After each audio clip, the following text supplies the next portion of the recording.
That's a hard act to follow, actually, but I'm going to build on what Bree was talking about. And because of the importance of this topic, I will use notes because I packed like 2 hours of information into 10 minutes. So, my name is Xena-Ugrinsky. I'm the SVP for Analytics, Cloud, and Strategy for Booz Allen Hamilton. You may have heard about them. They're in recent movies, anyway, if you remember the word Snowden. So first of all, this is a topic that's super important because there is a wave, a tidal wave, that's coming at you as a result of regulations that protect privacy, anti-discrimination, et cetera. And, you know, if you think about it, we continue to hear Cinderella stories of this connected world and how awesome everything's going to be. We increasingly hear, and in fact, Bree mentioned it, references to errors that can occur, which can have, you know, pretty symptomatic or unintentional consequences to either protected classes, you know, and exhibit discriminatory results. So, privacy, let's face it, the current market, the data market, is invisible to the average consumer, right? You know, it's enabled every time we download an app, we purchase something online, we opt into something, we tweet, we share. And the reality is we already know that we're walking around with a geolocation device that's tracking us. Our cars are sending the information that about where we're going, how fast we're going. I love to drive fast, so that's a problem. But the general population trusts that their personally identifiable information is going to be protected, properly stored, and anonymized. When in fact, de-identification and the reconstitution of personally identifiable information is actually increasingly possible. And it's resulting in unintended consequences, right? So we are on the cusp of a huge regulatory concern, and these regulations are being formed now, coming at you, so it pays to be aware. You know, consider this. If I can be personally identified just by virtue of my Netflix records, my Google records, AOL, Facebook, whatever, as they're mashed together, and I've been identified, what has just occurred is that my Netflix movie preferences have just become personally identifiable information and added to that category. So it's expanding pretty significantly. And we've all heard examples of algorithmic selection criteria or machine learning that outputs, you know, discriminatory results, you know, that target, you know, protected classes, et cetera. But a true understanding of how to address that, and Bree was beginning to get to that, you know, of who should be similar for a particular classification involves an understanding of how to manage the sensitive data in a given record and how to adjust the algorithm for that, or potentially, you know, how to remove it from consideration of the algorithm, and, you know, and just drive towards a situation where you're achieving fairness.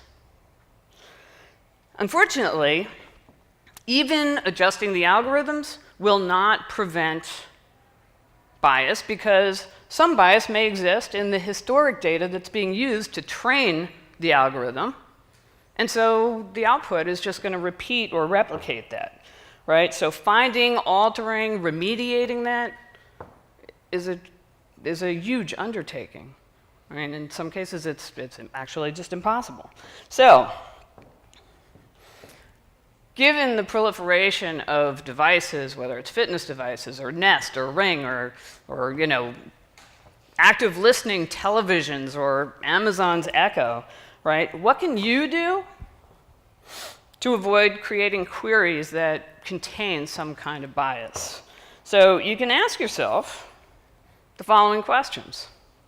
1, in this connected age, can the discriminatory effects resulting from automated decision-making be identified, measured, and remediated.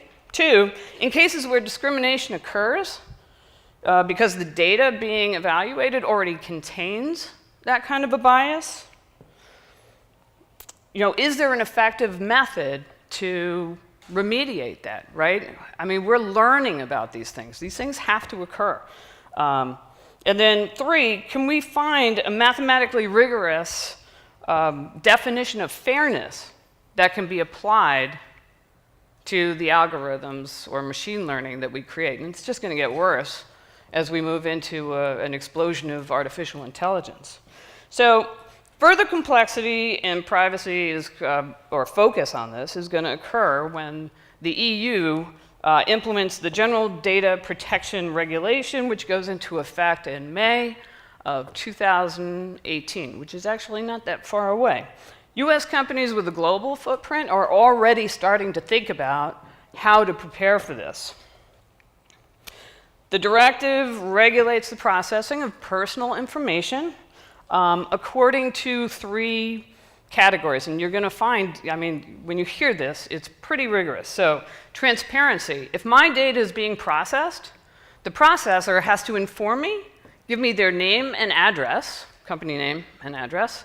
They have to tell me why it's being processed, who is receiving those results, right? And what mechanisms they are using to ensure that that is not discriminating me or creating unfairness or bias in some way. The second one, legitimate purpose. The processing may only occur against the data to the extent that it is doing what you intended it to do when you gave them the data. The third one is proportionality. It may only be held for as long as it's needed for the purpose for which it was collected. So think about the implications. I mean, organizations are storing data. Banks have been storing data forever, right? And now everyone else has gotten on the bandwagon. And now it gets really interesting, not just for organizations who have a presence in Europe, but this is going to impact us, right? Remember in October, Facebook Austria was transferring user data over to the United States, and that's clearly outside of compliance. So why is this important? 2 reasons. First of all, with distributed computing and compute capability and the rise of cloud, more and more companies are putting all of their data into the cloud. And what's essentially happening is that data is moving around in ways they don't even know. They don't know which data center Amazon's storing the data that they're writing their algorithms around consumer behavior against. Companies are going to be, by the time this regulation comes into effect, more and more companies will have moved into the cloud. So this is going to be a huge issue for them because they are going to be responsible for proving compliance with those rules. And so that means knowing their cloud provider and what server, where is the server located that the data is sitting on that I'm doing calculations against, right? And Bree mentioned it's all a black box. So familiarize yourself with these regulations. Actually, here are some things that you can do because this is literally going to be big business, right? If anyone remembers Sarbanes-Oxley, it cost every company that was maybe $5 billion, $2 million a year to achieve compliancy. This stuff is going to make Sarbanes-Oxley look like child's play. So think about this. Wherever you happen to be in that supply chain of information, ask yourself every step of the way, how might we reverse engineer algorithms to enable perhaps audit bots, or when you're creating an algorithm, how do you reverse engineer it so that you can prove there's no bias? So that's the summary of what to be ready for.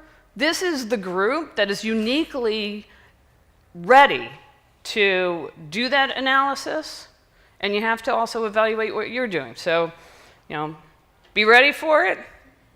Thank you very much.